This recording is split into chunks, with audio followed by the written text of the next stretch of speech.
ఇల్లు మీది రిజిస్ట్రేషన్ ఖర్చు మాది. క్రెడాయ్ ప్రివిలేజ్ కూపన్ దక్కించుకోండి. ఈ మెగా ధమాకా ఆఫర్ పొందండి. CREDAI Vijayawada property show.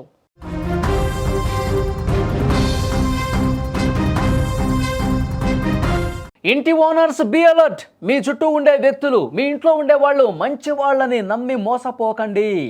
ముఖ్యంగా ఒంటరిగా ఉండే వృద్ధులు తస్మాత్ జాగ్రత్త.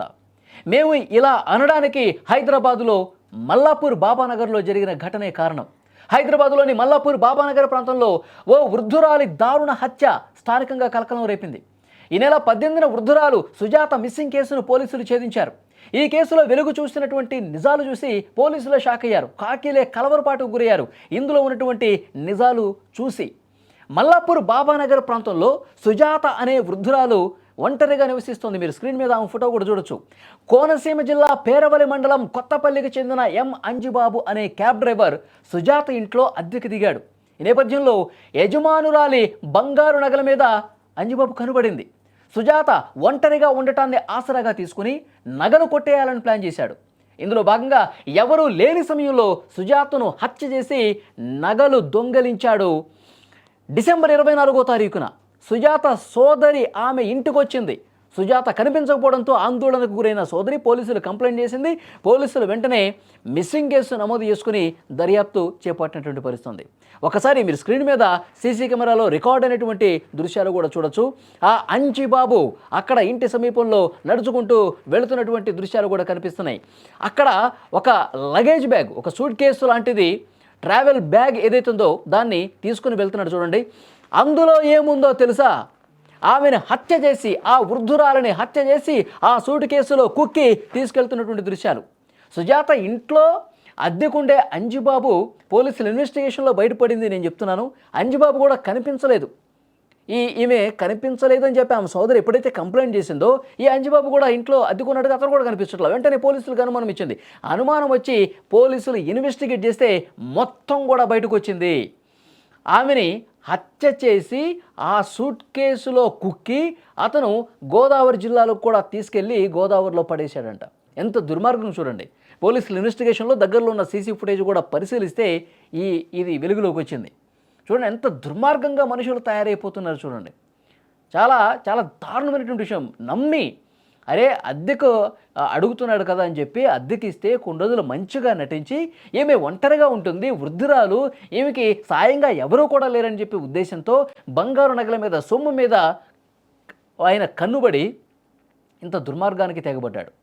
స్నేహితుల సాయం కూడా తీసుకున్నాడు. ఇద్దరు స్నేహితుల సాయం తీసుకుని ఇంట్లోకి వెళ్ళి ఆ వృద్ధురాల్ని దారుణంగా చంపేసి తర్వాత ఆ బంగారు నగలన్నీ కూడా దొంగిలించేసి తర్వాత ఆమెను మళ్ళీ అనుమానం రాకుండా ఉండేందుకు ఆ సూట్ కేసులో, ఆ లగేజ్ బ్యాగులో కుక్కి ఏ విధంగా తీసుకుపోతున్నాడు చూడండి. మృతదేహాన్ని ట్రావెల్ బ్యాగులో తీసుకెళ్తున్నటువంటి దృశ్యాలు చాలా స్పష్టంగా పోలీసుల ఇన్వెస్టిగేషన్లో బయటపడింది. చూడండి, అంటే ఇది నిజంగా ఎవరైతే వృద్ధులు ఉన్నారో, ఎవరైతే ఒంటరిగా జీవిస్తున్నారో వాళ్ళకు ఒక లెసన్ లాంటిది. నమ్మి మోసపోవద్దు. దుర్మార్గులు ఉన్నారు ఈ సమాజంలో. ఈ సమాజంలో నేరాలు చేసేవాళ్ళు పెరిగిపోతూ ఉన్నారు. ఒంటరిగా ఎవరన్నా కనిపిస్తే చాలు మనకేంటి లాభం అని ఆలోచించుకున్నటువంటి ఒక క్రూయల్ మైండ్ సెట్, ఒక క్రిమినల్స్ మన దగ్గర తయారవుతున్నటువంటి పరిస్థితి ఉంది. సో డెఫినెట్గా ఎవరైనా ఒంటరిగా నివసిస్తున్నా, వృద్ధులు ఉన్నా చాలా జాగ్రత్తగా ఉండాల్సినటువంటి అవసరం ఉందని చెప్పి ఈ ఘటన రుజువు చేస్తుంది. పోలీసులు కూడా ఇదే విషయం చెప్తున్నారు. ఇప్పుడు సంక్రాంతి పండుగ సమీపిస్తున్నటువంటి నేపథ్యంలో చాలామంది ఇళ్ళకు తాళాలు వేసి వెళ్ళిపోతారండి. కానీ వాళ్ళు కూడా చాలా జాగ్రత్తగా ఉండాలని చెప్తా ఉన్నారు పోలీసులు. ఎందుకంటే ఇలాంటి పండగల సమయంలోనే ఇంట్లో ఎవరూ లేకుండా వెళ్ళిపోతే ఇల్లుని కొల్లగొట్టినటువంటి పరిస్థితి ఉంది. గతంలో చాలా కేసులు మనం చూసాం. సో డెఫినెట్గా ఊళ్ళకి వెళ్ళే వాళ్ళు కూడా తప్పకుండా మీరు జాగ్రత్తలు తీసుకోండి అని కూడా చెప్తున్నారు. ఇంట్లో ఒంటరిగా వృద్ధులు కావచ్చు, ఒంటరిగా ఎవరైనా వదిలేసి ఊళ్ళకు పోవద్దని కూడా చెప్తూ ఉన్నారు. ఆల్రెడీ వృద్ధులు ఎవరైనా ఒంటరిగా నివసిస్తుంటే తగిన విధంగా జాగ్రత్తలు తీసుకోవాలి. మీ కుటుంబ సభ్యులు కావచ్చు, బంధువులు కావచ్చు, ఎవరైనా తోడు తెచ్చుకోండి. ఒంటరిగా ఉండొద్దని కూడా పోలీసులు హెచ్చరిక పంపిస్తున్నటువంటి పరిస్థితి. అంత బాధాకరం చూడండి. అద్దెకున్న వాడే డబ్బు కోసం, నగల కోసం పూర్తిగా దారుణంగా చంపేసి మనుషులను చంపే కాడికి వచ్చేసారు చూడండి. కేవలం డబ్బు కోసం. మళ్ళీ వాడిని దొరికితే నేను జైల్లో ఊచలేక పెట్టాలి, సంవత్సరాలు జైల్లోనే ఉండాలని చెప్పి అది లేదు. మనం దొంగతనం చేసామా, డబ్బులు తీసుకున్నామా, నగలు తీసుకున్నామా, వీళ్ళు చంపేయడం దారుణంగా. చాలా బాధాకరమైన విషయం. పోలీసులు అయితే చాలా సీరియస్గా చెప్తూ ఉన్నారు. ఇప్పుడు వాళ్ళ ముగ్గురిని కూడా అరెస్ట్ చేసి జైలుకి తీసుకెళ్లారు.